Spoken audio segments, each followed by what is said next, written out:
इस कहानी का उद्देश्य केवल मनोरंजन है। प्रस्तुत कहानी, पात्र, स्थान और घटनाएं पूर्णतः काल्पनिक हैं। इनका किसी जीवित या मृत व्यक्ति, स्थान या धर्म से कोई संबंध नहीं है। दर्शकों से अनुरोध है कि इसे केवल एक रहस्यमयी कल्पना के रूप में देखें। कमजोर दिल वाले दर्शकों और बच्चों को यह कहानी देखने में सावधानी बरतनी चाहिए। निर्माता इस कहानी के किसी भी अंधविश्वास या परंपरा को बढ़ावा नहीं देते। यह कहानी सिर्फ कल्पना है, डर नहीं, सोचने के लिए है।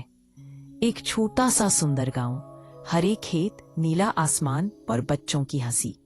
एक छोटी बच्ची चंपा मिट्टी से गुड़िया बना रही है। उसकी माँ मुस्कुरा रही है।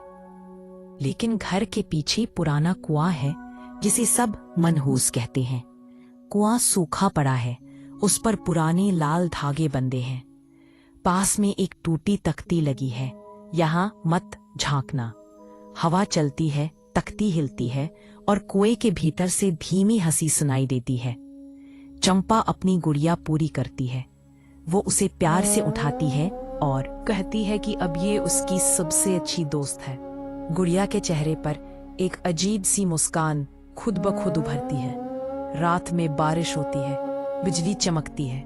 गुड़िया खिड़की पर बैठी है, उसकी आंखों में हल्की लाल रोशनी झिलमिलाती है। चंपा की माँ देखती है कि मिट्टी की गुड़िया अब रसोई के पास है, जहाँ उसे रखा ही नहीं गया था। वो समझती है शायद चंपा ने खेलते हुए रख दी होगी, लेकिन गुड़िया के हाथ में अब एक सूखा फूल है, वही जो कुएं के पास उगते हैं। गांव के बच्चे कहते हैं कि रात को उन्होंने किसी को कुएं के पास चलते देखा। एक छोटी लड़की जैसी आकृति, लेकिन मिट्टी से ढकी हुई। चंपा हर दिन और चुपचाप होने लगी है। वो किसी से बात नहीं करती, बस अपनी गुड़िया से। माँ रात में चंपा के कमरे में जाती है, देखती है कि चंपा सो रही है, लेकिन गुड़िया उसके पास नहीं। वो दीवार पर टिकी खड़ी है और उसकी आंखें खुली हैं। सुबह माँ को घर के बाहर चंपा के पैरों के निशान मिलते हैं, जो सीधे उस पुराने कुएं तक जाते हैं। वो दौड़ती है, लेकिन कुएं के पास बस गुड़िया पड़ी होती है और चंपा गायब। गांव के बुजुर्ग बताते हैं, सालों पहले इस गांव में एक लड़की कुएं में गिरकर मरी थी। उसकी मिट्टी से बनी गुड़िया भी उसी के साथ बह गई थी।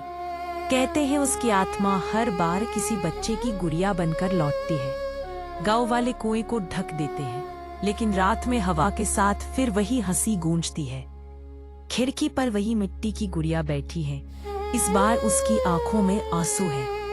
अगली सुबह घर में चंपा की आवाज फिर से सुनाई देती है, पर जब माँ कमरे में जाती है, वहां बस एक नई मिट्टी की गुड़िया रखी है और उसके चेहरे पर वही चंपा वाली मुस्कान। कुएं के पास अब 3 गुड़ियाएं बैठी हैं। हवा में धीरे से फुसफुसाहट तैरती है। हर गुड़िया की एक जान होती है,